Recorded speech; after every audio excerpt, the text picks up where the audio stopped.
Impulsan nuestras vidas. Desde coches hasta cortadoras de césped, de barcos a locomotoras. Han transformado nuestro mundo y nos han llevado a la Luna. A continuación, la historia del motor.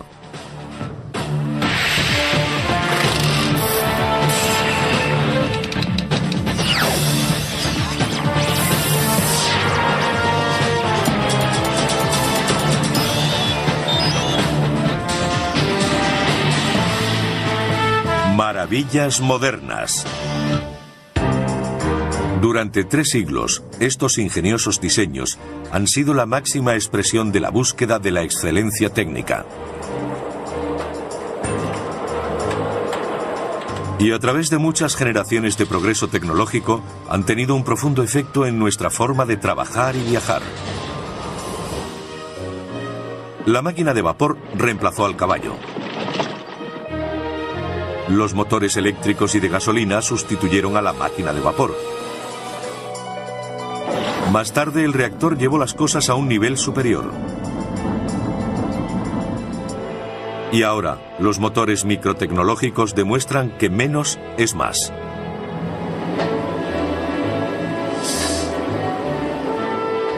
Este proceso de siglos se inició cuando la máquina de vapor marcó el comienzo de la revolución industrial.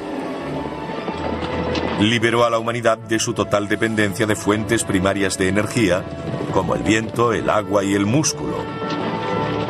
Las máquinas de vapor se usarían para impulsar maquinarias de fábricas, trenes, barcos, tractores y automóviles.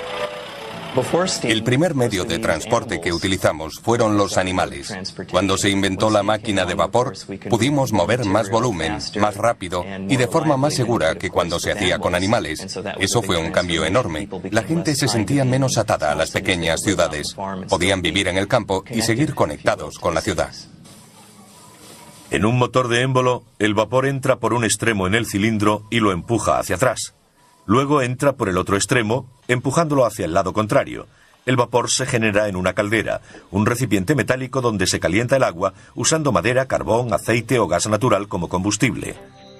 Una turbina de vapor es como un molino, con la diferencia de que sus aspas son movidas por vapor a alta presión en lugar de viento. Aún hoy, las turbinas de vapor son muy utilizadas. De hecho, se emplean para generar la mayor parte de la electricidad que consumimos. El científico griego Herón de Alejandría construyó la primera máquina de vapor del mundo hace unos 2000 años. Básicamente se trataba de una esfera metálica con 2 boquillas opuestas. Cuando se introducía vapor en la bola, ésta daba vueltas. Herón expuso su invento en el Serapion, un museo de Atenas, donde entretuvo a los visitantes durante años, aunque solo fue considerado un juguete interesante. En 1705, 2 ingenieros británicos, Thomas Avery y Thomas Newcomen, crearon una gran máquina de vapor que podía utilizarse para bombear el agua de las minas de carbón inundadas. Empleaba un émbolo que subía y bajaba dentro de un cilindro hueco.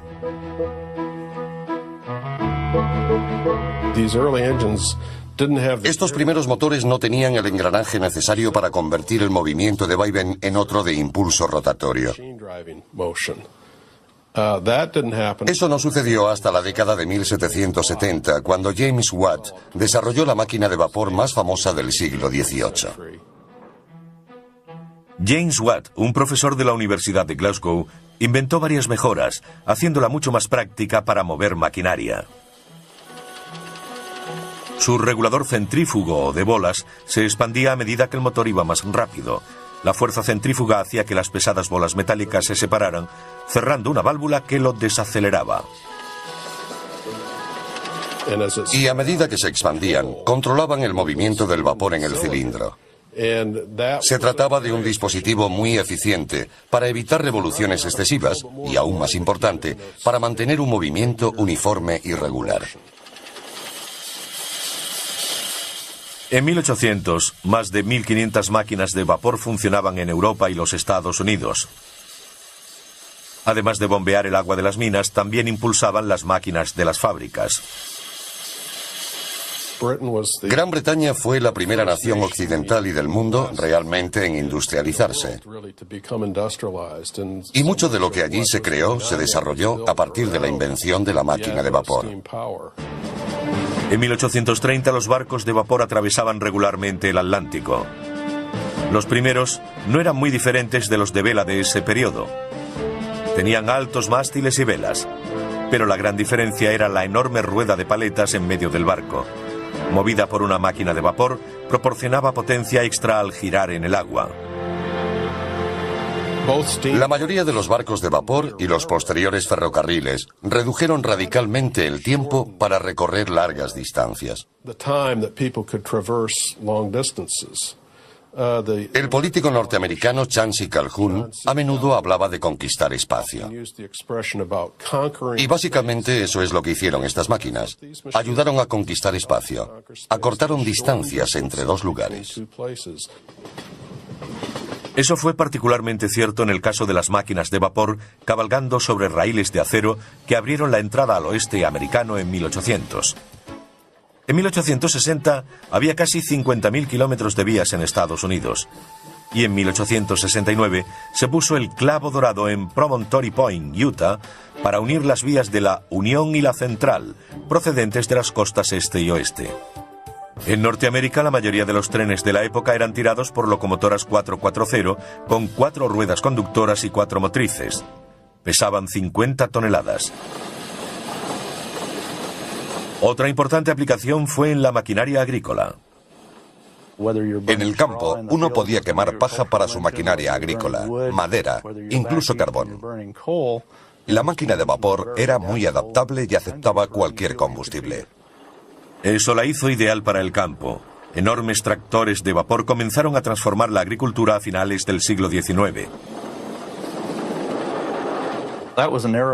Fue una época en la que términos como bestia, leviatán y otros parecidos fueron muy utilizados.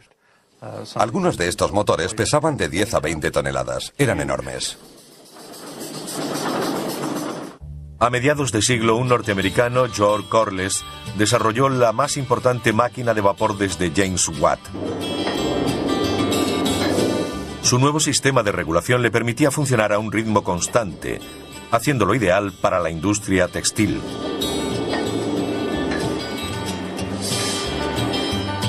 Este motor de Corliss, recientemente restaurado, fue uno de los 3 instalados en un molino de azúcar al sur de California en 1911. Durante 67 años impulsó maquinaria para la obtención de azúcar de remolacha. Tenían vapor para cocer y limpiar las remolachas. Movía toda la maquinaria y un generador de la fábrica. Así tenían luz y energía para todo lo demás. Y la fuerza motriz necesaria para la centrifugadora, extrayendo el azúcar de la pulpa de la remolacha. Era un sistema muy eficiente. La máquina de vapor lo hacía todo. El enorme volante pesaba 8.500 kilos y el conjunto unos 40.000. El motor de 300 caballos prestó servicio hasta 1978, cuando se derribó la azucarera Holly de Santa Ana. Un tipo completamente nuevo de máquina de vapor sin pistones fue presentado por 2 ingenieros a finales de 1800. Charles Parsons, de Gran Bretaña, y Carl de Leval, de Suecia.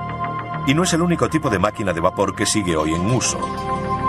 Las turbinas, que utilizan la presión del vapor para hacer girar las aspas de un rotor, son más compactas que los motores de émbolo. Y normalmente permiten temperaturas superiores y una mayor expansión del vapor. Todo ello implica más potencia. A principios de 1900 navegaban por el Atlántico varios buques impulsados por turbinas, y en 1920 ya habían sustituido a los antiguos motores de émbolo en los grandes transatlánticos.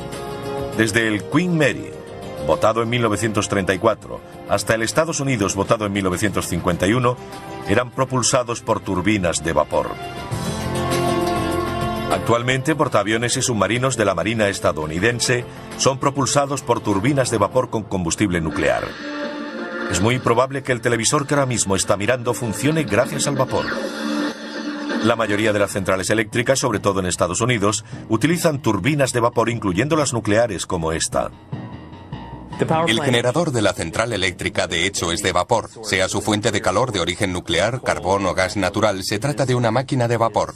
Resulta algo irónico que todavía usemos una tecnología que fue inventada hace casi 200 años. El agua circula a través del núcleo, adquiere el calor de la fisión y llega hasta los generadores de vapor, donde se convierte en vapor al instante. A continuación recorre los conductos de vapor hasta la turbina principal y la hace girar para producir electricidad. Puede que las turbinas tengan vigencia, pero los motores de émbolo llevan mucho tiempo en silencio. En Estados Unidos no se fabrican desde los años 50.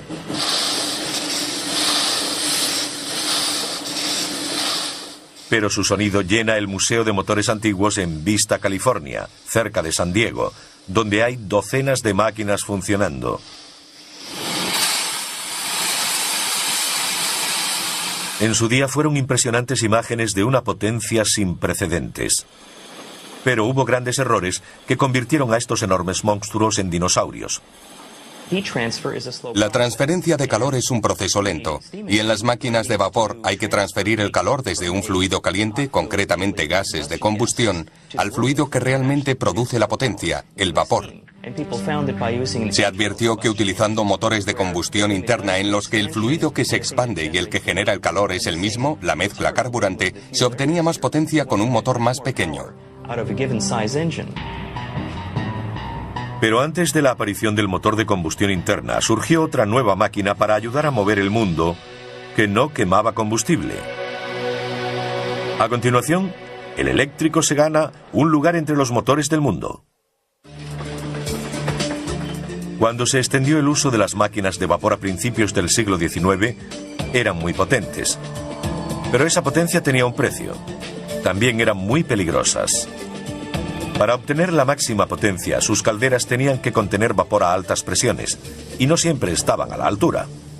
En el siglo XIX había problemas con las explosiones de calderas. Solían ocurrir accidentes en los que moría mucha gente.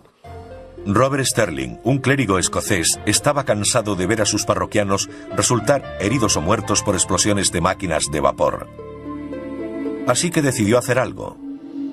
Mitad inventor, mitad predicador. Un hombre renacentista, fue un tipo increíble.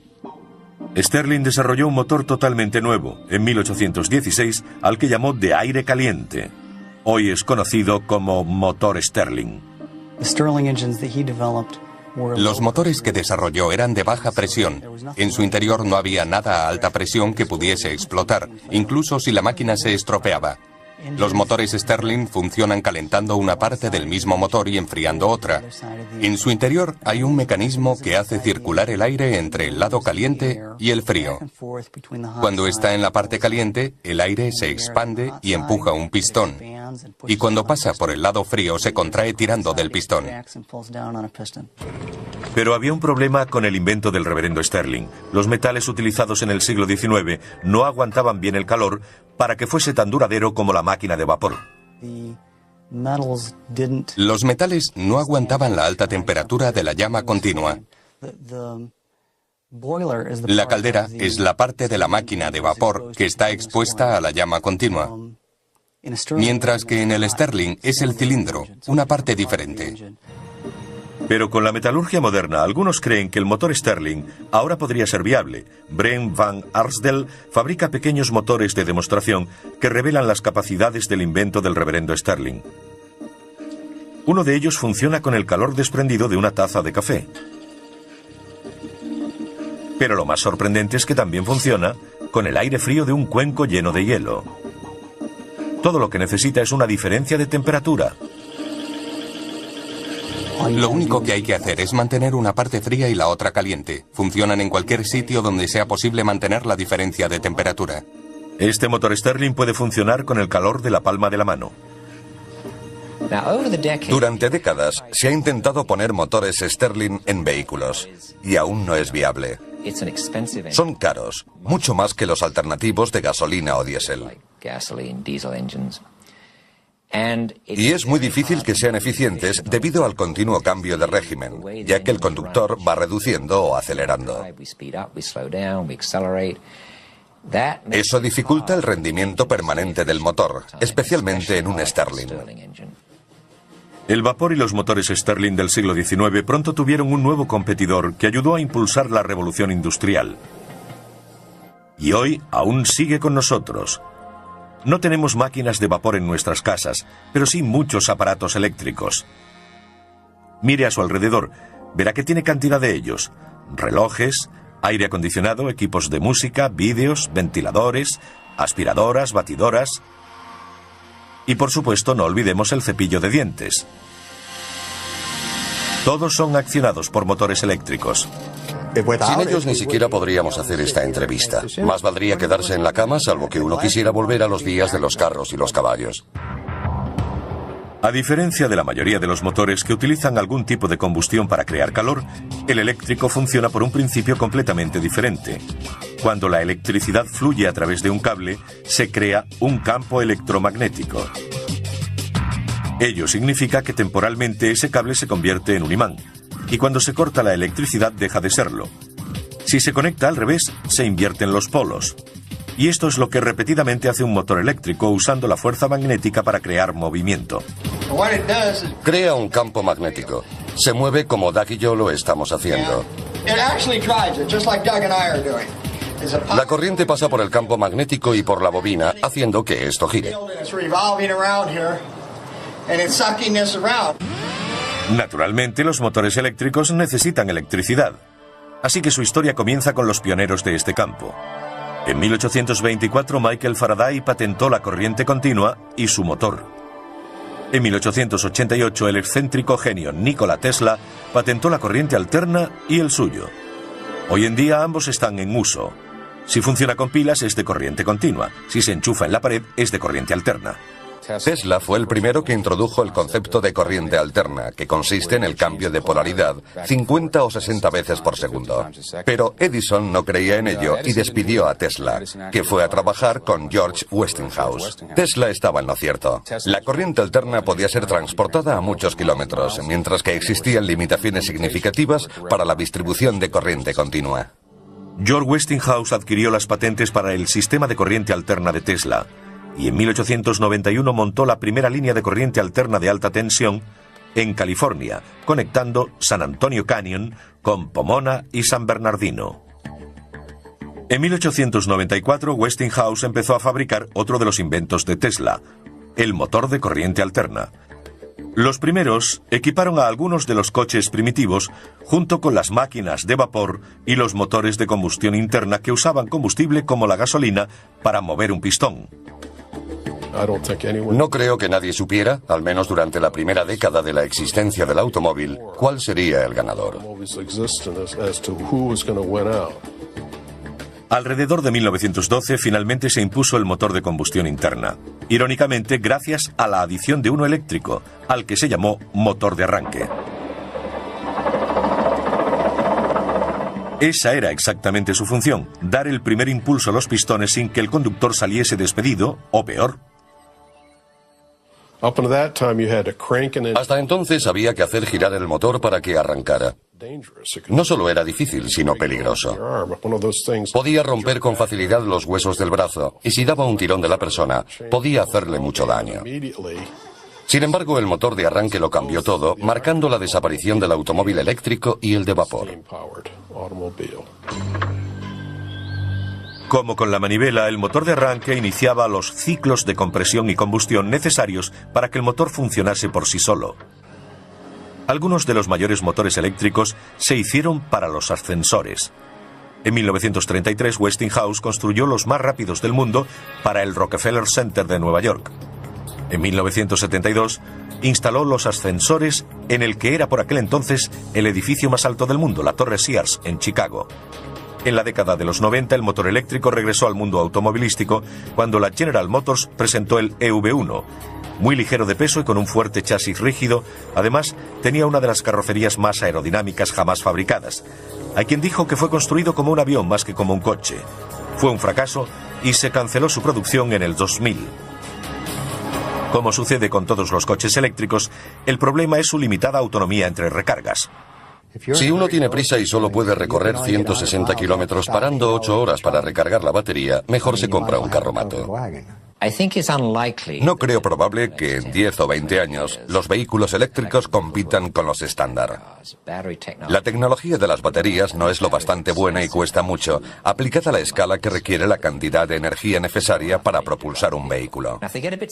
Si se redujera su tamaño y aceptásemos una autonomía limitada, los coches eléctricos podrían resultar interesantes, porque realmente no producen emisiones cuando circulan. Puede que ellos no contaminen, pero sí ocurre donde se genera la electricidad que necesitan para recargar sus baterías, ya que la mayor parte proviene de centrales que queman combustibles fósiles. Como los vehículos eléctricos precisan baterías de duración limitada o líneas aéreas a las que conectarse, han tenido más éxito en el transporte público que en el privado. Ciudades como Los Ángeles introdujeron los primeros tranvías eléctricos a principios del siglo XX. Y en algunas ciudades todavía existen. Prácticamente todos los sistemas de metro y de transporte ferroviario ligero usan motores eléctricos. ¿Por qué llamamos motores eléctricos al resto de máquinas que impulsan nuestra vida cotidiana? Ese es un tema de debate, una discusión que podría mantener a científicos e ingenieros ocupados durante horas. A veces se refieren a él como el gran debate. No creo que haya una respuesta clara. Técnicamente usamos la palabra motor para designar a un dispositivo que toma energía de alguna fuente, como un combustible, y la convierte en energía que podemos utilizar para accionar algo. Personalmente, cuando pienso en un motor, lo hago en uno térmico. Yo soy termodinamicista y me refiero a motores térmicos. Incluso en la industria hay muchas incongruencias respecto a la nomenclatura. Yo no llamaría motores a los mecanismos básicos como los eléctricos. ¿Y cómo explicaríamos el nombre de los fuera borda que llevan motores en su interior? Es una buena pregunta. Nunca he dicho que fuésemos coherentes en cuanto al uso de esos términos. En la automoción, un motor puede ser una máquina eléctrica o de combustión interna. Entonces, ¿cómo llegó Detroit a convertirse en la ciudad del motor? Otra buena pregunta. A continuación, el motor de combustión interna crea una industria nueva en Motown, y el mundo se vuelve loco por el automovilismo. En hora punta, en una ciudad como Los Ángeles, resulta terriblemente obvio cómo el motor de combustión interna cambió el mundo. La próxima vez que se encuentre en un atasco como este, piense en Etienne Renoir. Él diseñó el primer motor de combustión interna en 1860. Como las primeras máquinas de vapor, fue desarrollado para bombear el agua de las minas de carbón inundadas. Todo un éxito, se vendieron unos 5.000. En 1876, 16 años más tarde, Nicolaus Otto patentó el primer motor de 4 tiempos de combustión interna. Se utiliza en casi todos los coches actuales, por lo que deberíamos hablar de industria automovilística. Aún hoy, utilizamos el mismo ciclo de 4 tiempos y apenas lo hemos modificado. Hay un pistón dentro de un cilindro, una biela y un cigüeñal, como sencillo mecanismo para convertir el movimiento de subida y bajada del pistón en el movimiento rotatorio de árbol de transmisión. Es lo que inventó y lo que aún utilizamos. En 1892, Rudolf Diesel patentó el motor diésel. Es similar al motor de combustión interna corriente, salvo que no tiene bujías. Se aspira aire en el tiempo de bajada. Luego es comprimido en el de subida, lo que hace que aumente mucho de temperatura. El aire se calienta tanto que cuando se inyecta el gasóleo, la mezcla del combustible y el aire arde. Mercedes-Benz produjo en serie los primeros automóviles diésel en los años 30. Por su robustez y potencia, los motores diésel de los distintos fabricantes son ampliamente utilizados en grandes camiones y maquinaria pesada. A medida que evolucionaban tanto los de gasolina como los diésel, cambiaron la forma en que se construían las ciudades. También cambiaron la forma de combatir. En la Segunda Guerra Mundial, la producción alcanzó un récord máximo en Estados Unidos. Los nuevos motores hechos en Detroit impulsaron el esfuerzo bélico. Los industriales norteamericanos utilizaron su equipamiento y conocimientos para fabricar 4 millones de motores de todo tipo y tamaño, para camiones, tanques y aviones. La construcción de esta fábrica kilométrica a las afueras de Dearborn, Michigan, costó al gobierno $65 millones. Bajo la dirección de Henry Ford produjo 57.000 motores de avión y 9.000 bombarderos. Otras plantas de Ford produjeron 250.000 de tanques y jeeps. Al confiar en los motores de pistones para nuestros cazas y bombarderos, la industria automovilística adaptó sus instalaciones de fabricación para estas aplicaciones. Y la producción de coches disminuyó mucho. Hasta los años 50, la mayor parte del desarrollo del motor se concentraba en hacerlos más potentes y baratos de fabricar. Más tarde apareció en el horizonte algo llamado humo, y por ello la tecnología tuvo que acelerar en una dirección diferente. Los sistemas de control de contaminación presentados por todos los fabricantes de automóviles en los años 60 y 70 redujeron las emisiones, pero también disminuyeron la potencia, ya que reducían la toma de aire. Un motor que no puede respirar libremente es menos potente. En la vida del motor de combustión interna, la mayoría de los desarrollos han sido evolutivos, pero uno de ellos fue revolucionario. El inventor alemán Felix Wankel ideó un diseño nuevo y sencillo en 1924. Pero hasta 1957 no se construyó el primer motor rotativo Wankel verdaderamente funcional. Era una innovación espectacular. Gracias a su movimiento giratorio, en vez del de subida y bajada como el de pistones, reducía drásticamente la vibración. A lo largo del tiempo, mucha gente ha intentado idear una geometría mejor. Hay algunos aspectos negativos en esta sencilla disposición de cilindro, pistón y biela. La masa se mueve arriba y abajo, y de esa forma es difícil evitar la vibración resultante. Pero hasta ahora, con la sola excepción de Wankel, nadie ha inventado una geometría que alcance producción mundial. Es este rotor de forma más o menos triangular el que se mueve dentro de un contenedor, pero no simétricamente. Está descentrado, y al girar, el rotor triangular comprime o expande, igual que el pistón con su movimiento de subida y bajada en el cilindro. Me siento muy unido al motor rotativo, sin duda alguna.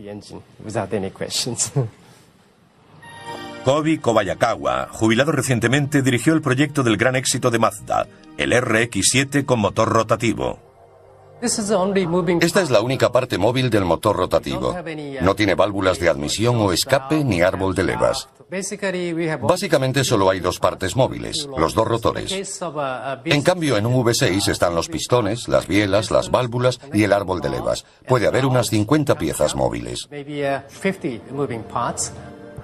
En 2001, Mazda completó el desarrollo de un nuevo modelo de motor rotativo llamado RX-8. Puede parecer pequeño, pero con sus 255 caballos puede competir con otros mucho mayores de pistones. Es el único coche de serie que carece de pistones. Kobi Kobayakawa habló con Felix Wankel pocos años antes de la muerte del inventor, en 1888. Yo le admiraba desde hacía muchos años. Su forma de ver el motor rotativo de Mazda siempre fue como la de un padre a un hijo.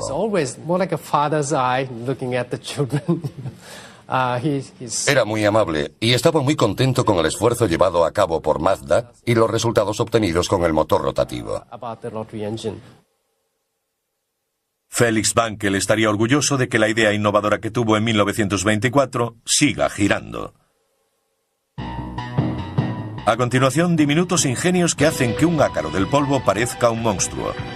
Recibe el nombre de microtecnología y es lo más pequeño en máquinas y motores.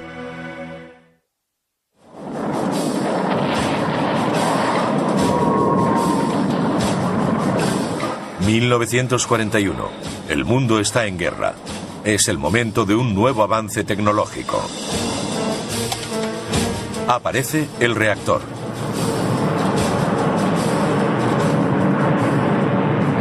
El motor a reacción es una turbina de gas. La rápida expulsión de los gases de escape por detrás proporciona el impulso. El compresor y la turbina comprimen los gases para suministrar el flujo a alta presión que es necesario expulsar, y la turbina suministra la energía necesaria para accionar el compresor. La restante es para la impulsión. Imaginemos que estamos haciendo galletas de una en una. Ponemos una pequeña cantidad de masa en una bandeja, la metemos en el horno, esperamos a que se haga y la sacamos. Pues eso es lo que hacemos en el motor de combustión interna de pistones alternativos. Entra la mezcla carburante, punto. Se comprime, punto. Arde y se expande, punto. Se expulsa, punto. Es un constante empezar y acabar. Mientras que en el reactor se trata de un solo proceso continuo. Todo comenzó hace unos 60 años, cuando Gran Bretaña y Alemania se afanaban por crear el primer avión a reacción. En 1941, Alemania fue la primera con un caza prototipo, el AG-280. Un año más tarde tenían otro incluso mejor, el ME-262. Fue el primer avión a reacción del mundo fabricado en serie. El primer reactor británico, el caza Gloster Meteor, hizo su primer vuelo de prueba en marzo de 1943. Desde entonces se ha evolucionado hasta llegar a esto. Airbus Industries desarrolla lo que algunos llaman el Super Jumbo. Un avión de 2 plantas, un 50% mayor que el Boeing 747 y capaz de transportar de 600 a 700 pasajeros.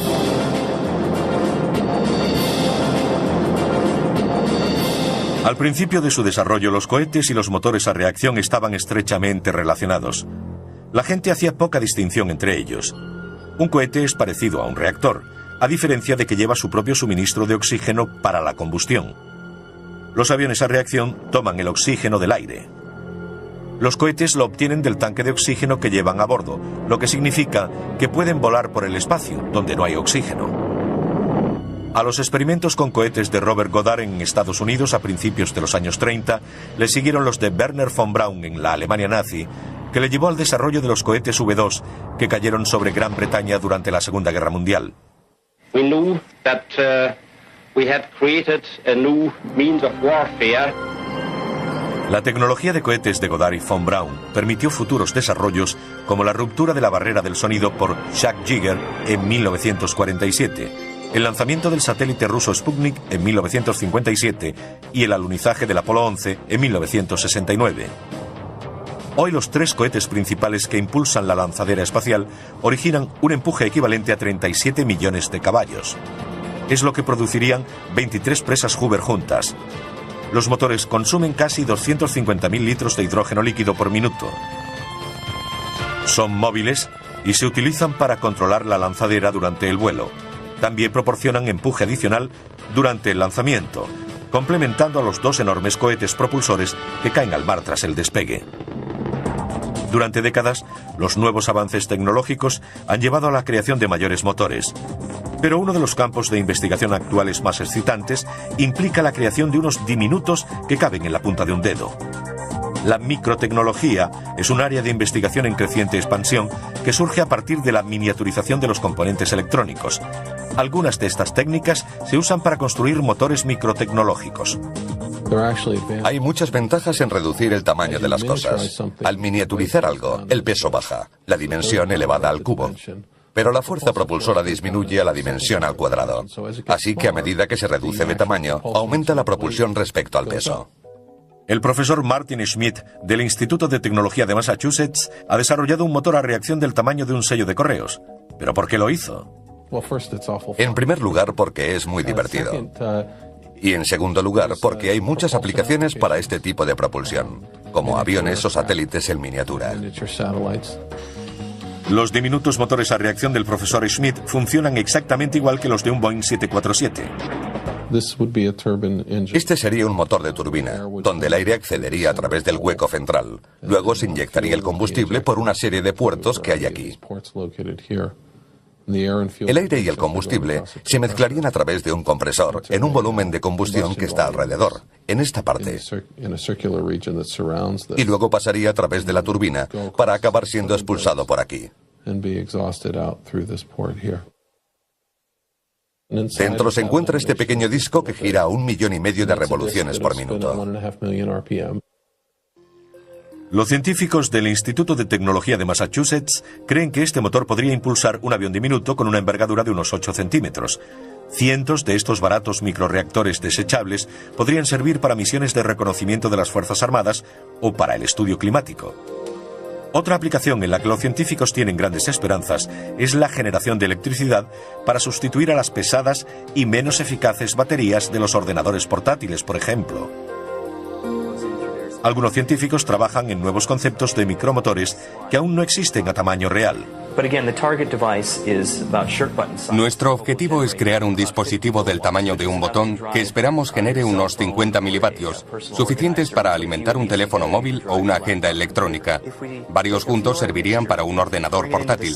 Si tomamos una mezcla de aire y combustible, la introducimos en el centro de la espiral de intercambio de calor y la quemamos, podríamos utilizar gases resultantes de la combustión para precalentar la mezcla entrante. Se puede obtener combustión en situaciones donde no haya llama.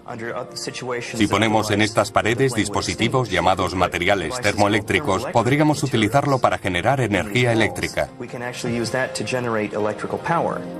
Algunos motores microtecnológicos tienen engranajes del tamaño de un grano de polen y dientes del tamaño de un glóbulo rojo.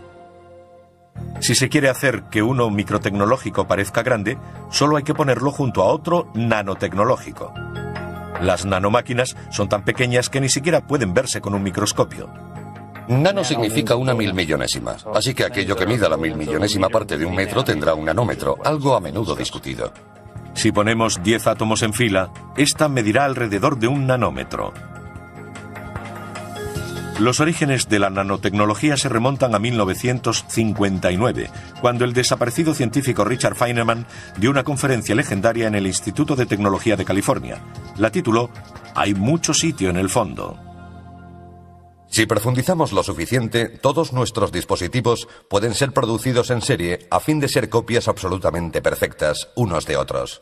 Quiero construir 1.000 millones de fábricas diminutas, exactamente iguales, que trabajen simultáneamente taladrando, estampando. El asunto consistía en hacer las cosas cada vez más pequeñas. Y él no veía ninguna violación de las leyes físicas, por ejemplo, la de la termodinámica, para crear cosas realmente pequeñas. Es mi intención ofrecer un premio de $1.000 a la primera persona que construya un motor eléctrico operativo de 0,2 centímetros cúbicos. El premio fue reclamado hace años, pero el profesor Ross Kelly de la Universidad de Boston quiso superar el desafío de Feynman. Pretendemos crear una especie de molécula que es mucho más pequeña que la medida que él fijó. Así, 40 años después, intentamos dar una respuesta final al desafío, haciéndolo a la menor escala posible. El profesor Kelly tuvo éxito al manipular 78 átomos para crear un motor consistente en una sola molécula personalizada. El diseño original, que por supuesto es mucho más pequeño que esto, consta de dos partes. Una giratoria que parece un engranaje con 3 aspas y otra que hace las veces de trinquete. Se suponía que debía rotar así. Cada esquina representa un átomo de carbono con uno de hidrógeno, que está conectado a la esquina siguiente por un enlace entre los 2 átomos de carbono.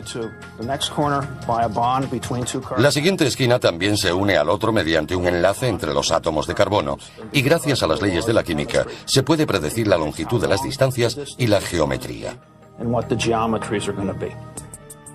En otras palabras, incluso a pesar de ser tan diminuto que es imposible verlo, Kelly sabe que ha creado una molécula cuyos átomos funcionan como un motor. Le llevó 4 años desarrollar su molécula motora, pero ahora puede producirse en grandes cantidades, muy grandes. Sí, teníamos un matraz con unos 1.000 millones de moléculas motoras aproximadamente. Pueden fabricarse tantas como se quiera, trillones y trillones. Creo que la manipulación a nivel micro y nanotecnológico tendrá un gran impacto, permitiéndonos construir un número casi limitado de dispositivos y sistemas. De hecho, estos tendrán tantas aplicaciones como las tuvieron los construidos durante la Revolución Industrial. A continuación, los coches que pueden combinar lo mejor de ambos mundos, híbridos impulsados por un motor de gasolina y otro eléctrico. Híbridos. Hay quienes los ven como el futuro de los automóviles. En los híbridos como el Prius, presentado por Toyota en 1997, los motores pueden propulsar el coche de forma independiente o conjunta.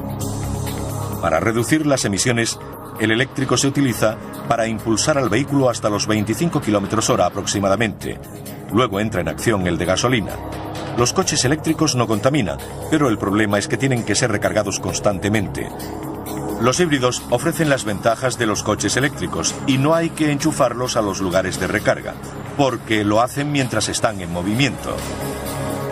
Es regenerativo. Toma la energía de las ruedas y a través del motor vuelve a la batería. Con el frenado regenerativo, el coche desacelera usando su motor eléctrico como un generador. Esto crea una resistencia en la tracción y carga la batería. En otras palabras, funcionando como un freno, el generador crea energía en lugar de desperdiciarla en forma de calor desprendido, como los frenos normales. A medida que doblamos la esquina, la aceleración inicial es motora. Y a medida que piso el acelerador, comienza a funcionar el motor. El verde es carga, el rojo es potencia. Si dejo de pisar el acelerador, el motor se desconecta. La energía fluye desde las ruedas a través del motor hasta las baterías. Honda, rival de Toyota, empezó a vender este híbrido biplaza llamado Insight en el año 2000. Ambos cuestan unos 17.000 euros. En Japón se han vendido más de 34.000 híbridos desde 1997. Son más caros porque tienen unas baterías y un motor añadidos que hay que sumar al normal de gasolina. Y los beneficios dependen del tipo de conducción que ofrezcan estos vehículos. En Japón casi doblan las ventas de vehículos diésel, ya que sus autovías están muy congestionadas. La conducción es lenta y hay que estar todo el tiempo parando y arrancando. Si lo comparamos con el tipo de conducción que tenemos en Norteamérica, donde las autovías están menos congestionadas y conducimos a más velocidad y mayores distancias, los híbridos no resultan tan atractivos. Los trenes han utilizado el concepto de híbridos desde hace años. Las locomotoras que llamamos diésel son realmente diésel eléctricas, con un potente motor diésel que genera electricidad para que los motores eléctricos muevan las ruedas. Sin embargo, los híbridos no son la única esperanza del futuro de los automóviles. También está el hidrógeno. En el año 2000, BMW presentó el primer coche de fabricación en serie del mundo que podía trabajar con hidrógeno o gasolina. Cuando se cambia el modo para que funcione con hidrógeno, es como desactivar la contaminación. Lo único que sale del tubo de escape es vapor de agua. Pero el hidrógeno tiene un precio. La pregunta clave es, si alguien quiere hidrógeno, ¿dónde lo consigue? La forma más económica de obtenerlo es a partir del gas natural, que contiene carbono. Así que al producir hidrógeno, liberamos carbono a la atmósfera, algo que no ayuda mucho al efecto invernadero. Si obtuviésemos el hidrógeno a partir de la energía nuclear o solar, quizás pudiéramos encontrar una forma económica de hacerlo sin liberar dióxido de carbono.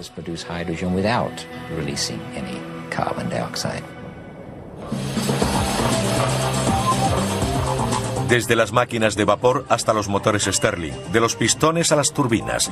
Estudiar la historia de la tecnología del motor es un peregrinaje gratificante. Un viaje al panteón de los mayores logros tecnológicos del hombre. Desde que Herón construyó su primera máquina de vapor en la antigua Grecia, la humanidad ha quedado fascinada con los últimos motores. Lo hice porque pensé que sería ingenioso. No pensé mucho en sus aplicaciones. Sin duda, esa fascinación nos mantendrá conectados al futuro e impulsará nuestra habilidad para seguir cambiando nuestro mundo, inventando nuevas clases de motores, aunque no estemos seguros de para qué servirán.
Los motores Stirling funcionan calentando una parte del mismo motor y enfriando otra.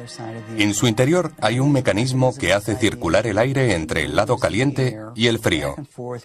Cuando está en la parte caliente, el aire se expande y empuja un pistón. Y cuando pasa por el lado frío, se contrae tirando del pistón.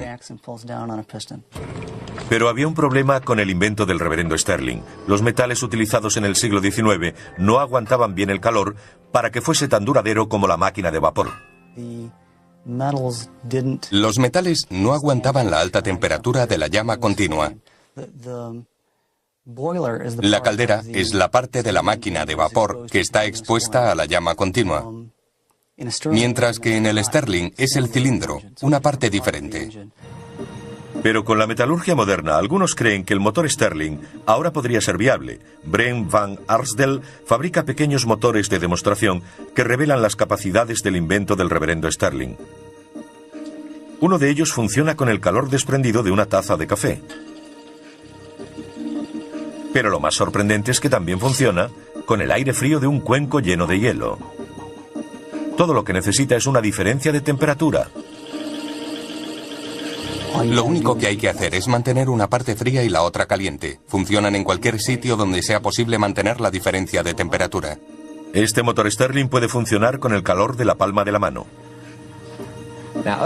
Durante décadas se ha intentado poner motores Stirling en vehículos y aún no es viable. Son caros, mucho más que los alternativos de gasolina o diésel.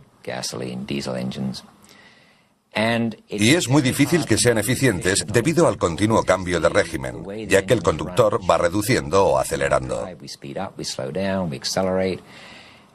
Eso dificulta el rendimiento permanente del motor, especialmente en un Stirling. El vapor y los motores Stirling del siglo XIX pronto tuvieron un nuevo competidor que ayudó a impulsar la revolución industrial. Y hoy aún sigue con nosotros. No tenemos máquinas de vapor en nuestras casas, pero sí muchos aparatos eléctricos. Mire a su alrededor, verá que tiene cantidad de ellos. Relojes, aire acondicionado, equipos de música, vídeos, ventiladores, aspiradoras, batidoras. Y por supuesto no olvidemos el cepillo de dientes. Todos son accionados por motores eléctricos. Sin ellos ni siquiera podríamos hacer esta entrevista. Más valdría quedarse en la cama, salvo que uno quisiera volver a los días de los carros y los caballos. A diferencia de la mayoría de los motores que utilizan algún tipo de combustión para crear calor, el eléctrico funciona por un principio completamente diferente. Cuando la electricidad fluye a través de un cable, se crea un campo electromagnético. Ello significa que temporalmente ese cable se convierte en un imán. Y cuando se corta la electricidad deja de serlo. Si se conecta, impulsan nuestras vidas. Desde coches hasta cortadoras de césped, de barcos a locomotoras. Han transformado nuestro mundo y nos han llevado a la luna. A continuación, la historia del motor.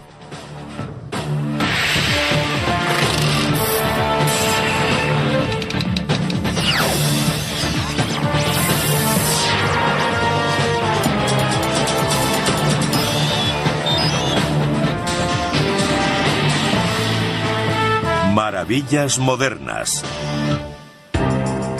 Durante 3 siglos, estos ingeniosos diseños han sido la máxima expresión de la búsqueda de la excelencia técnica. Y a través de muchas generaciones de progreso tecnológico, han tenido un profundo efecto en nuestra forma de trabajar y viajar. La máquina de vapor reemplazó al caballo. Los motores eléctricos y de gasolina sustituyeron a la máquina de vapor.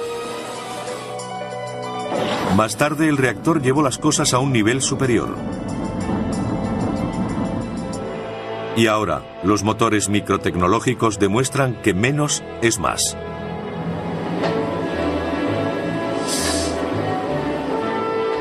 Este proceso de siglos se inició cuando la máquina de vapor marcó el comienzo de la revolución industrial. Liberó a la humanidad de su total dependencia de fuentes primarias de energía, como el viento, el agua y el músculo. Las máquinas de vapor se usarían para impulsar maquinarias de fábricas, trenes, barcos, tractores y automóviles. El primer medio de transporte que utilizamos fueron los animales. Cuando se inventó la máquina de vapor, pudimos mover más volumen, más rápido y de forma más segura que cuando se hacía con animales. Eso fue un cambio enorme. La gente se sentía menos atada a las pequeñas ciudades. Podían vivir en el campo y seguir conectados con la ciudad. En un motor de émbolo, el vapor entra por un extremo en el cilindro y lo empuja hacia atrás. Luego entra por el otro extremo, empujándolo hacia el lado contrario. El vapor se genera en una caldera, un recipiente metálico donde se calienta el agua usando madera, carbón, aceite o gas natural como combustible. Una turbina de vapor es como un molino, con la diferencia de que sus aspas son movidas por vapor a alta presión en lugar de viento. Aún hoy, las turbinas de vapor son muy utilizadas. De hecho, se emplean para generar la mayor parte de la electricidad que consumimos. El científico griego Herón de Alejandría construyó la primera máquina de vapor del mundo hace unos 2000 años. Básicamente se trataba de una esfera metálica con dos boquillas opuestas. Cuando se introducía vapor en la bola, ésta daba vueltas. Herón es nuclear. Es muy probable que el televisor que ahora mismo está mirando funcione gracias al vapor. La mayoría de las centrales eléctricas, sobre todo en Estados Unidos, utilizan turbinas de vapor, incluyendo las nucleares como esta. El generador de la central eléctrica, de hecho, es de vapor. Sea su fuente de calor de origen nuclear, carbón o gas natural, se trata de una máquina de vapor. Resulta algo irónico que todavía usemos una tecnología que fue inventada hace casi 200 años. El agua circula a través del núcleo, adquiere el calor de la fisión y llega hasta los generadores de vapor, donde se convierte en vapor al instante. A continuación recorre los conductos de vapor hasta la turbina principal y la hace girar para producir electricidad. Puede que las turbinas tengan vigencia, pero los motores de émbolo llevan mucho tiempo en silencio. En Estados Unidos no se fabrican desde los años 50.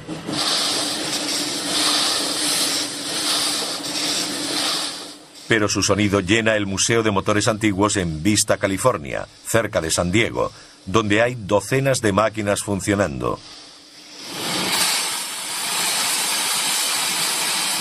En su día fueron impresionantes imágenes de una potencia sin precedentes. Pero hubo grandes errores que convirtieron a estos enormes monstruos en dinosaurios. La transferencia de calor es un proceso lento, y en las máquinas de vapor hay que transferir el calor desde un fluido caliente, concretamente gases de combustión, al fluido que realmente produce la potencia, el vapor. Se advirtió que utilizando motores de combustión interna en los que el fluido que se expande y el que genera el calor es el mismo, la mezcla carburante, se obtenía más potencia con un motor más pequeño. Pero antes de la aparición del motor de combustión interna, surgió otra nueva máquina para ayudar a mover el mundo que no quemaba combustible.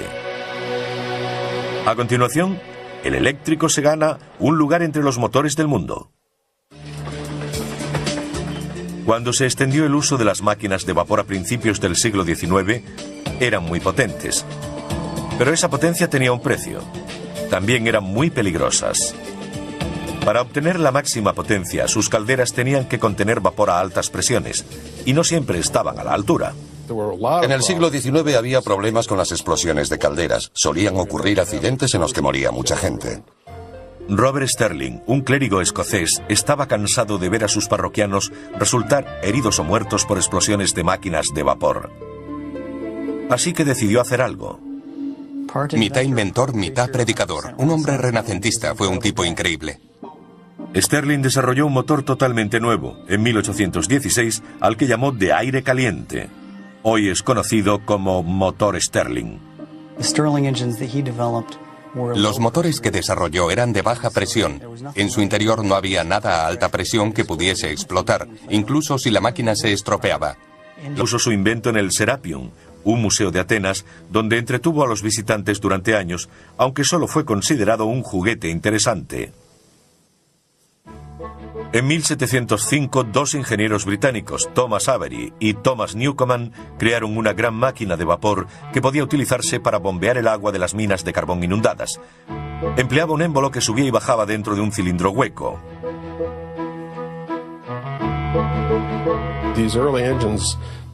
Estos primeros motores no tenían el engranaje necesario para convertir el movimiento de vaivén en otro de impulso rotatorio. Eso no sucedió hasta la década de 1770, cuando James Watt desarrolló la máquina de vapor más famosa del siglo XVIII. James Watt, un profesor de la Universidad de Glasgow, inventó varias mejoras, haciéndola mucho más práctica para mover maquinaria.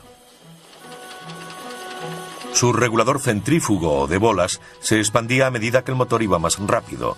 La fuerza centrífuga hacía que las pesadas bolas metálicas se separaran, cerrando una válvula que lo desaceleraba. Y a medida que se expandían, controlaban el movimiento del vapor en el cilindro. Se trataba de un dispositivo muy eficiente para evitar revoluciones excesivas y, aún más importante, para mantener un movimiento uniforme y regular. En 1800, más de 1.500 máquinas de vapor funcionaban en Europa y los Estados Unidos. Además de bombear el agua de las minas, también impulsaban las máquinas de las fábricas. Gran Bretaña fue la primera nación occidental y del mundo realmente en industrializarse. Y mucho de lo que allí se creó se desarrolló a partir de la invención de la máquina de vapor. En 1830 los barcos de vapor atravesaban regularmente el Atlántico. Los primeros no eran muy diferentes de los de vela de ese periodo. Tenían altos mástiles y velas, pero la gran diferencia era la enorme rueda de paletas en medio del barco. Movida por una máquina de vapor, proporcionaba potencia extra al girar en el agua. La mayoría de los barcos de vapor y los posteriores ferrocarriles redujeron radicalmente el tiempo para recorrer largas distancias. El político norteamericano Chancy Calhoun a menudo hablaba de conquistar espacio. Y básicamente eso es lo que hicieron estas máquinas. Ayudaron a conquistar espacio. Acortaron distancias entre dos lugares. Eso fue particularmente cierto en el caso de las máquinas de vapor cabalgando sobre raíles de acero que abrieron la entrada al oeste americano en 1800. En 1860 había casi 50.000 kilómetros de vías en Estados Unidos. Y en 1869 se puso el clavo dorado en Promontory Point, Utah, para unir las vías de la Unión y la Central, procedentes de las costas este y oeste. En Norteamérica, la mayoría de los trenes de la época eran tirados por locomotoras 440 con 4 ruedas conductoras y 4 motrices. Pesaban 50 toneladas. Otra importante aplicación fue en la maquinaria agrícola. En el campo, uno podía quemar paja para su maquinaria agrícola, madera, incluso carbón. La máquina de vapor era muy adaptable y aceptaba cualquier combustible.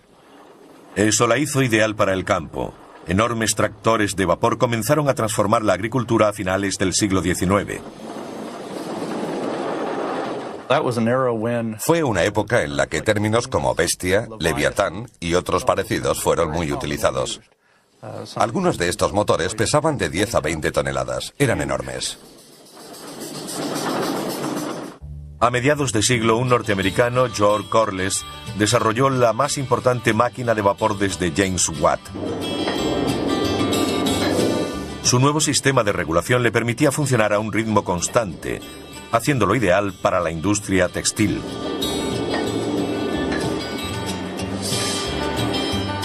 Este motor de Corliss, recientemente restaurado, fue uno de los 3 instalados en un molino de azúcar al sur de California en 1911. Durante 67 años, impulsó maquinaria para la obtención de azúcar de remolacha. Tenían vapor para cocer y limpiar las remolachas. Movía toda la maquinaria y un generador de la fábrica. Así tenían luz y energía para todo lo demás. Y la fuerza motriz necesaria para la centrifugadora, extrayendo el azúcar de la pulpa de la remolacha. Era un sistema muy eficiente. La máquina de vapor lo hacía todo. El enorme volante pesaba 8.500 kilos y el conjunto unos 40.000. El motor de 300 caballos prestó servicio hasta 1978, cuando se derribó la azucarera Holly de Santa Ana. Un tipo completamente nuevo de máquina de vapor sin pistones fue presentado por dos ingenieros a finales de 1800. Charles Parsons, de Gran Bretaña, y Carl de Leval, de Suecia. Y no es el único tipo de máquina de vapor que sigue hoy en uso. Las turbinas, que utilizan la presión del vapor para hacer girar las aspas de un rotor, son más compactas que los motores de émbolo. Y normalmente permiten temperaturas superiores y una mayor expansión del vapor. Todo ello implica más potencia. A principios de 1900 navegaban por el Atlántico varios buques impulsados por turbinas, y en 1920 ya habían sustituido a los antiguos motores de émbolo en los grandes transatlánticos. Desde el Queen Mary, votado en 1934, hasta el Estados Unidos, votado en 1951, eran propulsados por turbinas de vapor. Actualmente, portaaviones y submarinos de la Marina estadounidense son propulsados por turbinas de vapor con combustible. Impulsan nuestras vidas. Desde coches hasta cortadoras de césped, de barcos a locomotoras. Han transformado nuestro mundo y nos han llevado a la Luna. A continuación, la historia del motor.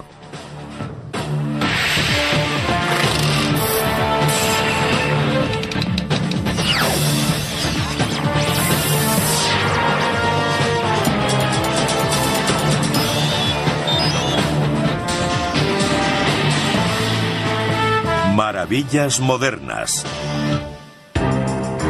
Durante 3 siglos, estos ingeniosos diseños han sido la máxima expresión de la búsqueda de la excelencia técnica. Y a través de muchas generaciones de progreso tecnológico, han tenido un profundo efecto en nuestra forma de trabajar y viajar. La máquina de vapor reemplazó al caballo. Los motores eléctricos y de gasolina sustituyeron a la máquina de vapor. Más tarde, el reactor llevó las cosas a un nivel superior. Y ahora, los motores microtecnológicos demuestran que menos es más.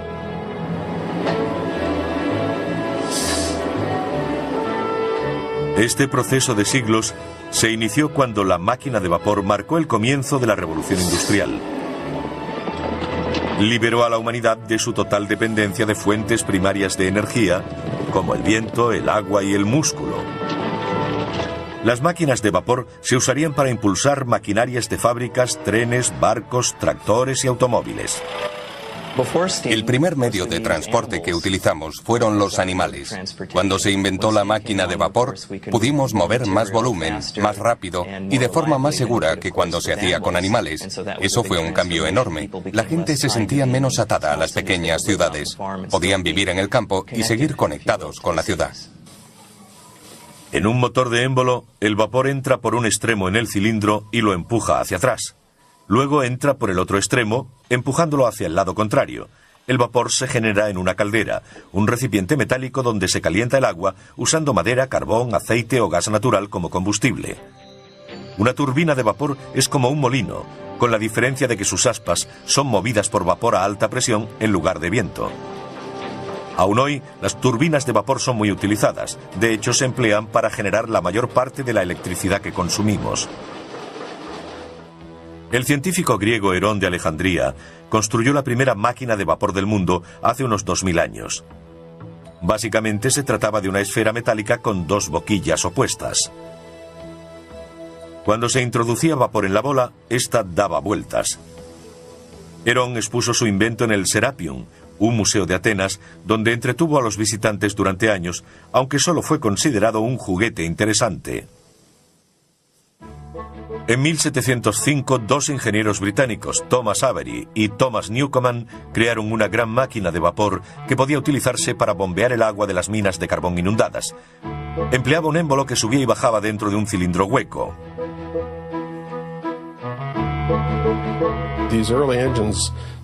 Estos primeros motores no tenían el engranaje necesario para convertir el movimiento de vaivén en otro de impulso rotatorio. Eso no sucedió hasta la década de 1770, cuando James Watt desarrolló la máquina de vapor más famosa del siglo XVIII. James Watt, un profesor de la Universidad de Glasgow, inventó varias mejoras, haciéndola mucho más práctica para mover maquinaria. Su regulador centrífugo o de bolas se expandía a medida que el motor iba más rápido. La fuerza centrífuga hacía que las pesadas bolas metálicas se separaran, cerrando una válvula que lo desaceleraba. Y a medida que se expandían, controlaban el movimiento del vapor en el cilindro. Se trataba de un dispositivo muy eficiente para evitar revoluciones excesivas y, aún más importante, para mantener un movimiento uniforme y regular. En 1800, más de 1.500 máquinas de vapor funcionaban en Europa y los Estados Unidos. Además de bombear el agua de las minas, también impulsaban las máquinas de las fábricas. Gran Bretaña fue la primera nación occidental y del mundo realmente en industrializarse. Y mucho de lo que allí se creó se desarrolló a partir de la invención de la máquina de vapor. En 1830 los barcos de vapor atravesaban regularmente el Atlántico. Los primeros no eran muy diferentes de los de vela de ese periodo. Tenían altos mástiles y velas, pero la gran diferencia era la enorme rueda de paletas en medio del barco. Movida por una máquina de vapor, proporcionaba potencia extra al girar en el agua. La mayoría de los barcos de vapor y los posteriores ferrocarriles redujeron radicalmente el tiempo para recorrer largas distancias. El político norteamericano un cigüeñal como sencillo mecanismo para convertir el movimiento de subida y bajada del pistón en el movimiento rotatorio de árbol de transmisión. Es lo que inventó y lo que aún utilizamos. En 1892, Rudolf Diesel patentó el motor diésel. Es similar al motor de combustión interna corriente, salvo que no tiene bujías. Se aspira aire en el tiempo de bajada. Luego es comprimido en el de subida, lo que hace que aumente mucho de temperatura.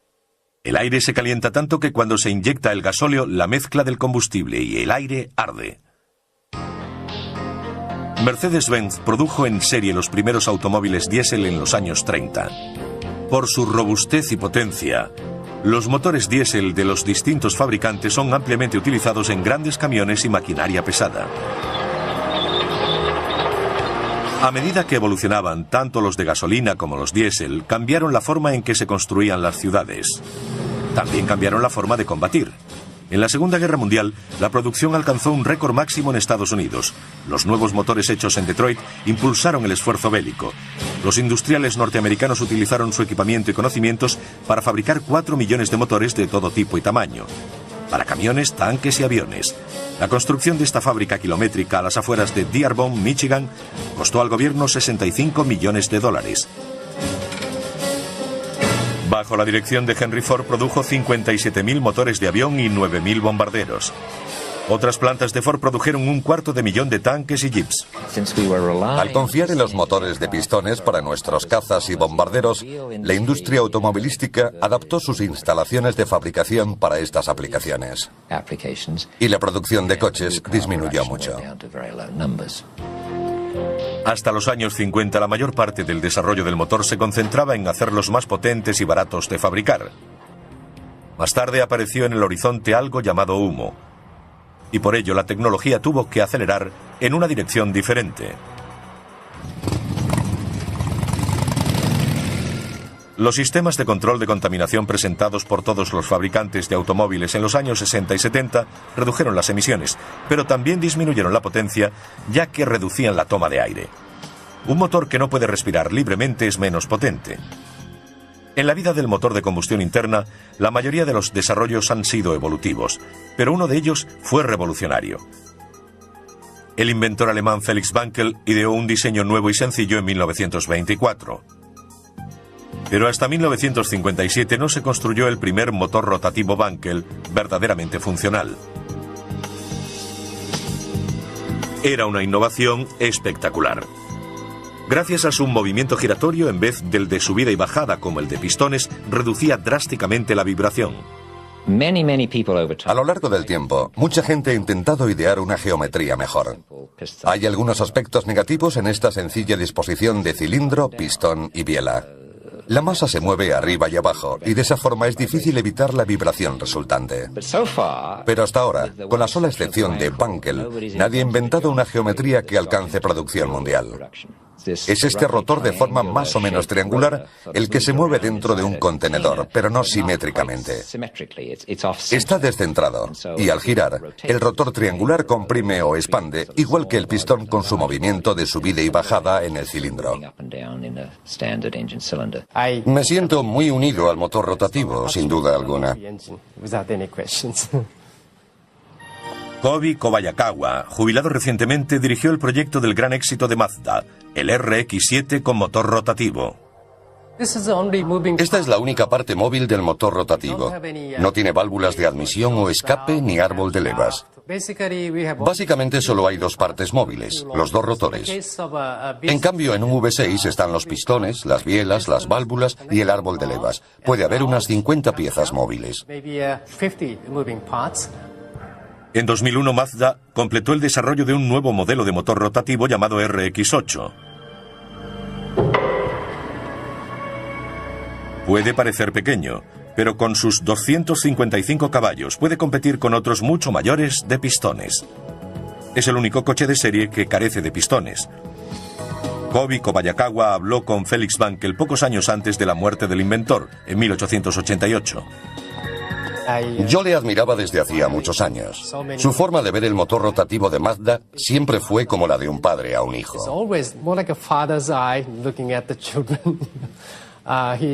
Era muy amable y estaba muy contento con el esfuerzo llevado a cabo por Mazda y los resultados obtenidos con el motor rotativo. Felix Wankel estaría orgulloso de que la idea innovadora que tuvo en 1924 siga girando. A continuación, diminutos ingenios que hacen que un ácaro del polvo parezca un monstruo.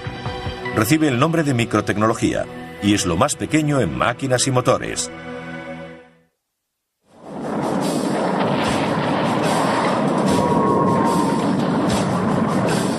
...1941. El mundo está en guerra. Es el momento de un nuevo avance tecnológico. Quemaba combustible. A continuación, el eléctrico se gana un lugar entre los motores del mundo. Cuando se extendió el uso de las máquinas de vapor a principios del siglo XIX, eran muy potentes. Pero esa potencia tenía un precio. También eran muy peligrosas. Para obtener la máxima potencia, sus calderas tenían que contener vapor a altas presiones, y no siempre estaban a la altura. En el siglo XIX había problemas con las explosiones de calderas. Solían ocurrir accidentes en los que moría mucha gente. Robert Sterling, un clérigo escocés, estaba cansado de ver a sus parroquianos resultar heridos o muertos por explosiones de máquinas de vapor. Así que decidió hacer algo. Mitad inventor, mitad predicador. Un hombre renacentista, fue un tipo increíble. Sterling desarrolló un motor totalmente nuevo, en 1816, al que llamó de aire caliente. Hoy es conocido como motor Sterling. Los motores que desarrolló eran de baja presión. En su interior no había nada a alta presión que pudiese explotar, incluso si la máquina se estropeaba. Los motores Sterling funcionan calentando una parte del mismo motor y enfriando otra. En su interior hay un mecanismo que hace circular el aire entre el lado caliente y el frío. Cuando está en la parte caliente, el aire se expande y empuja un pistón. Y cuando pasa por el lado frío, se contrae tirando del pistón. Pero había un problema con el invento del reverendo Sterling. Los metales utilizados en el siglo XIX no aguantaban bien el calor para que fuese tan duradero como la máquina de vapor. Los metales no aguantaban la alta temperatura de la llama continua. La caldera es la parte de la máquina de vapor que está expuesta a la llama continua, mientras que en el Sterling es el cilindro, una parte diferente. Pero con la metalurgia moderna, algunos creen que el motor Sterling ahora podría ser viable. Brent van Arsdale fabrica pequeños motores de demostración que revelan las capacidades del invento del reverendo Sterling. Uno de ellos funciona con el calor desprendido de una taza de café. Pero lo más sorprendente es que también funciona con el aire frío de un cuenco lleno de hielo. Todo lo que necesita es una diferencia de temperatura. Lo único que hay que hacer es mantener una parte fría y la otra caliente. Funcionan en cualquier sitio donde sea posible mantener la diferencia de temperatura. Este motor Stirling puede funcionar con el calor de la palma de la mano. Durante décadas se ha intentado poner motores Stirling en vehículos y aún no es viable. Son caros, mucho más que los alternativos de gasolina o diésel. Y es muy difícil que sean eficientes debido al continuo cambio de régimen, ya que el conductor va reduciendo o acelerando. Eso dificulta el rendimiento permanente del motor, especialmente en un Stirling. El vapor y los motores Stirling del siglo XIX pronto tuvieron un nuevo competidor que ayudó a impulsar la revolución industrial. Y hoy aún sigue con nosotros. No tenemos máquinas de vapor en nuestras casas, pero sí muchos aparatos eléctricos. Mire a su alrededor, verá que tiene cantidad de ellos. Relojes, aire acondicionado, equipos de música, vídeos, ventiladores, aspiradoras, batidoras. Y por supuesto no olvidemos el cepillo de dientes. Todos son accionados por motores eléctricos. Sin ellos ni siquiera podríamos hacer esta entrevista. Más valdría quedarse en la cama, salvo que uno quisiera volver a los días de los carros y los caballos. A diferencia de la mayoría de los motores que utilizan algún tipo de combustión para crear calor, el eléctrico funciona por un principio completamente diferente. Cuando la electricidad fluye a través de un cable, se crea un campo electromagnético. Ello significa que temporalmente ese cable se convierte en un imán, y cuando se corta la electricidad deja de serlo. Si se conecta al revés, se invierten los polos. Y esto es lo que repetidamente hace un motor eléctrico usando la fuerza magnética para crear movimiento. Crea un campo magnético. Se mueve como Doug y yo lo estamos haciendo. La corriente pasa por el campo magnético y por la bobina, haciendo que esto gire. Naturalmente, los motores eléctricos necesitan electricidad. Así que su historia comienza con los pioneros de este campo. En 1824, Michael Faraday patentó la corriente continua y su motor. En 1888, el excéntrico genio Nikola Tesla patentó la corriente alterna y el suyo. Hoy en día ambos están en uso. Si funciona con pilas es de corriente continua, si se enchufa en la pared es de corriente alterna. Tesla fue el primero que introdujo el concepto de corriente alterna, que consiste en el cambio de polaridad 50 o 60 veces por segundo. Pero Edison no creía en ello y despidió a Tesla, que fue a trabajar con George Westinghouse. Tesla estaba en lo cierto. La corriente alterna podía ser transportada a muchos kilómetros, mientras que existían limitaciones significativas para la distribución de corriente continua. George Westinghouse adquirió las patentes para el sistema de corriente alterna de Tesla, y en 1891 montó la primera línea de corriente alterna de alta tensión en California, conectando San Antonio Canyon con Pomona y San Bernardino. En 1894, Westinghouse empezó a fabricar otro de los inventos de Tesla, el motor de corriente alterna. Los primeros equiparon a algunos de los coches primitivos junto con las máquinas de vapor y los motores de combustión interna que usaban combustible como la gasolina para mover un pistón. No creo que nadie supiera, al menos durante la primera década de la existencia del automóvil, cuál sería el ganador. Alrededor de 1912 finalmente se impuso el motor de combustión interna. Irónicamente, gracias a la adición de uno eléctrico, al que se llamó motor de arranque. Esa era exactamente su función, dar el primer impulso a los pistones sin que el conductor saliese despedido, o peor.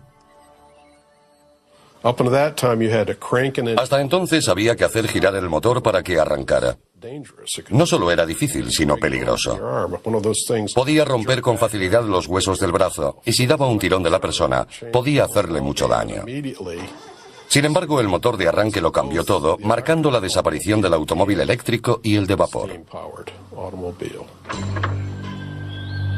Como con la manivela, el motor de arranque iniciaba los ciclos de compresión y combustión necesarios para que el motor funcionase por sí solo. Algunos de los mayores motores eléctricos se hicieron para los ascensores. En 1933, Westinghouse construyó los más rápidos del mundo para el Rockefeller Center de Nueva York. En 1972, instaló los ascensores en el que era por aquel entonces el edificio más alto del mundo, la Torre Sears, en Chicago. En la década de los 90, el motor eléctrico regresó al mundo automovilístico cuando la General Motors presentó el EV1. Muy ligero de peso y con un fuerte chasis rígido, además tenía una de las carrocerías más aerodinámicas jamás fabricadas. Hay quien dijo que fue construido como un avión más que como un coche. Fue un fracaso y se canceló su producción en el 2000. Como sucede con todos los coches eléctricos, el problema es su limitada autonomía entre recargas. Si uno tiene prisa y solo puede recorrer 160 kilómetros parando 8 horas para recargar la batería, mejor se compra un carromato. No creo probable que en 10 o 20 años los vehículos eléctricos compitan con los estándar. La tecnología de las baterías no es lo bastante buena y cuesta mucho, aplicada a la escala que requiere la cantidad de energía necesaria para propulsar un vehículo. Si se redujera su tamaño y aceptásemos una autonomía limitada, los coches eléctricos podrían resultar interesantes, porque realmente no producen emisiones cuando circulan. Puede que ellos no contaminen, pero sí ocurre donde se genera la electricidad que necesitan para recargar sus baterías, ya que la mayor parte proviene de centrales que queman combustibles fósiles. Como los vehículos eléctricos precisan baterías de duración limitada o líneas aéreas a las que conectarse, han tenido más éxito en el transporte público que en el privado. Ciudades como Los Ángeles introdujeron los primeros tranvías eléctricos a principios del siglo XX. Y en algunas ciudades todavía existen. Prácticamente todos los sistemas de metro y de transporte ferroviario ligero usan motores eléctricos. ¿Por qué llamamos motores eléctricos al resto de máquinas que impulsan nuestra vida cotidiana? Ese es un tema de debate, una discusión que podría mantener a científicos e ingenieros ocupados durante horas. A veces se refieren a él como el gran debate. No creo que haya una respuesta clara.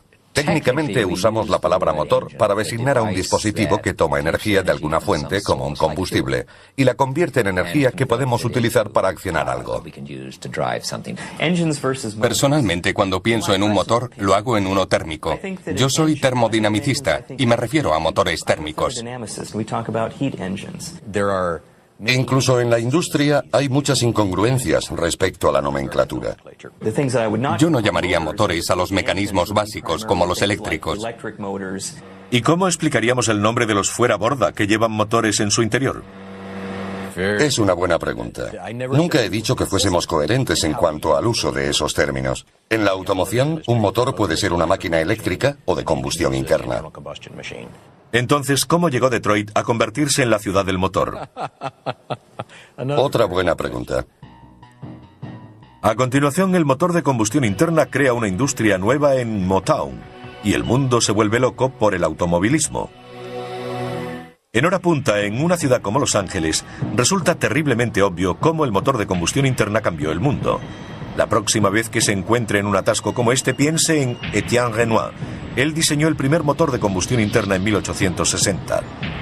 Como las primeras máquinas de vapor, fue desarrollado para bombear el agua de las minas de carbón inundadas. Todo un éxito, se vendieron unos 5.000. En 1876, 16 años más tarde, Nicolaus Otto patentó el primer motor de 4 tiempos de combustión interna. Se utiliza en casi todos los coches actuales, por lo que deberíamos hablar de industria automovilística. Aún hoy, utilizamos el mismo ciclo de 4 tiempos y apenas lo hemos modificado. Hay un pistón dentro de un cilindro, una biela y... Yancey Calhoun a menudo hablaba de conquistar espacio. Y básicamente eso es lo que hicieron estas máquinas. Ayudaron a conquistar espacio. Acortaron distancias entre dos lugares.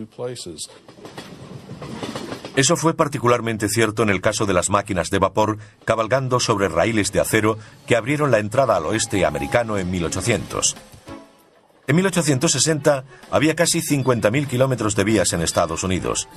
Y en 1869 se puso el clavo dorado en Promontory Point, Utah, para unir las vías de la Unión y la Central, procedentes de las costas este y oeste. En Norteamérica, la mayoría de los trenes de la época eran tirados por locomotoras 4x0 con 4 ruedas conductoras y 4 motrices. Pesaban 50 toneladas. Otra importante aplicación fue en la maquinaria agrícola. En el campo, uno podía quemar paja para su maquinaria agrícola, madera, incluso carbón. La máquina de vapor era muy adaptable y aceptaba cualquier combustible. Eso la hizo ideal para el campo. Enormes tractores de vapor comenzaron a transformar la agricultura a finales del siglo XIX. Fue una época en la que términos como bestia, leviatán y otros parecidos fueron muy utilizados. Algunos de estos motores pesaban de 10 a 20 toneladas. Eran enormes. A mediados de siglo, un norteamericano, George Corliss, desarrolló la más importante máquina de vapor desde James Watt. Su nuevo sistema de regulación le permitía funcionar a un ritmo constante, haciéndolo ideal para la industria textil.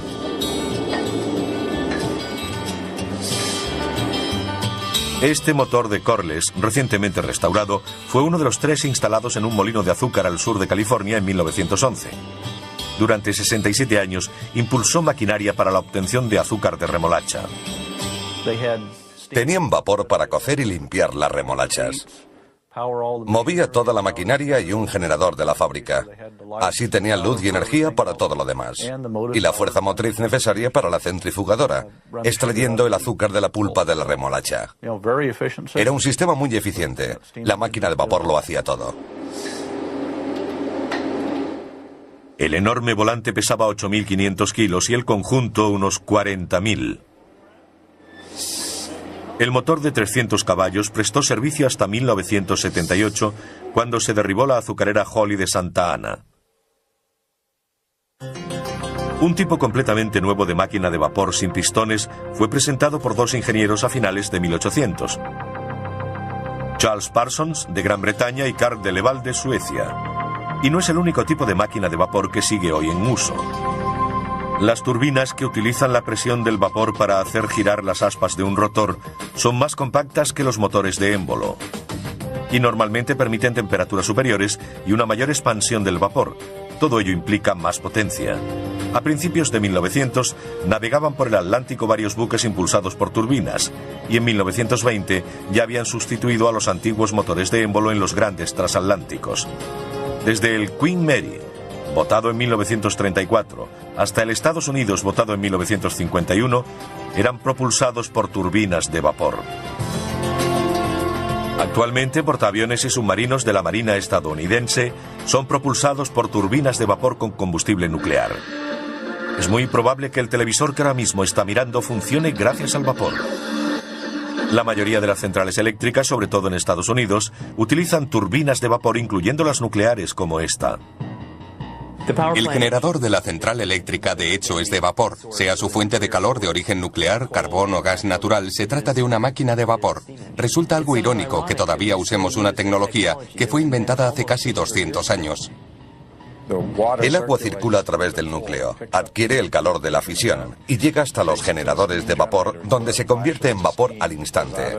A continuación recorre los conductos de vapor hasta la turbina principal y la hace girar para producir electricidad. Puede que las turbinas tengan vigencia, pero los motores de émbolo llevan mucho tiempo en silencio. En Estados Unidos no se fabrican desde los años 50.